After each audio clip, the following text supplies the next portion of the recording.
В жаркие летние дни врачи-педиатры настоятельно рекомендуют родителям беречь своих малышей от пагубного влияния ультрафиолетовых лучей. Одевать детей по погоде, не перегревать, использовать специальные солнцезащитные кремы и чаще давать пить воды. Во второй детской поликлинике медики для родителей регулярно проводят профилактические беседы, как оградить ребенка от несчастного случая и на улице, и дома. Елена Кононова о том, как важен глаз да глаз за малышом. Чтобы дома не было никаких острых углов. Обязательно смотреть все розетки, чтобы были закрыты. Такие уроки для родителей регулярно проводят в кабинете здорового ребенка второй детской поликлиники. Эти правила помогут уберечь малыша от беды. Тем более, если он уже пошел ножками, ему хочется попробовать все. У Марии Желтовой дома двое детей. Одному 5 лет, второму 10 месяцев. Глаз да глаз нужен за тем и другим, но особенно за малюткой. Всегда рядом, нужно находиться с ребенком всегда рядышком, чтобы он был в поле зрения вытянутой руки. Это основное правило. Все мелкие игрушки брать у старшего ребенка повыше. Бытовая химия наверх повыше. Все, что выше метра, чтобы он не дотянулся. Шкафы открывают. Если смотришь на ребенка, все будет хорошо. Если уходишь, в манеж. Каждый родитель должен помнить, даже если их ребенок еще не бегает, он пока грудничок и больше спит, чем бодрствует. Это не значит, что его можно оставлять одного в кроватке или того хуже на диване или пеленальном столике, откуда малыш в любое время может упасть. Кроме того, всегда нужно следить за самочувствием маленького. Должны обращать внимание, во-первых, на состояние ребенка.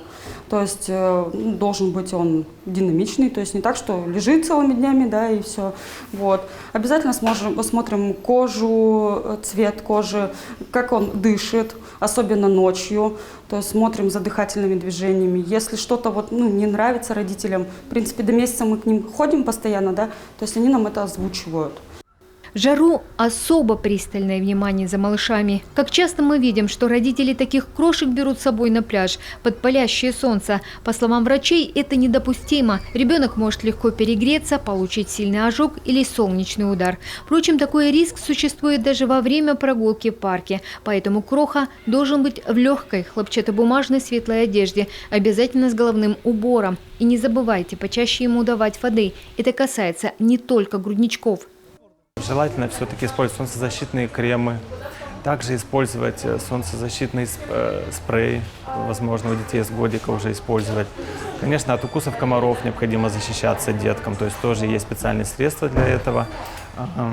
Стараться с 3 лет прививаться от клещевого энцефалита, потому что это тоже для нашей республики актуально, клещевой энцефалит. Особенно, когда население у нас любит путешествовать, любит посещать скверы, парки, пикники.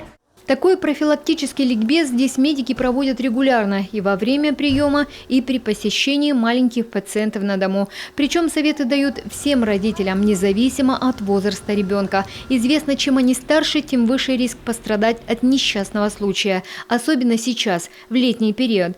Уже сегодня в поликлинику поступают дети, получившие травмы, катаясь на велосипеде, самокате или роликах. И еще врачи убедительно просят мам и пап не пускать своих чад купаться без взрослых. Это может закончиться трагедией. Елена Кононова, Олег Костромин, телеканал Юрган.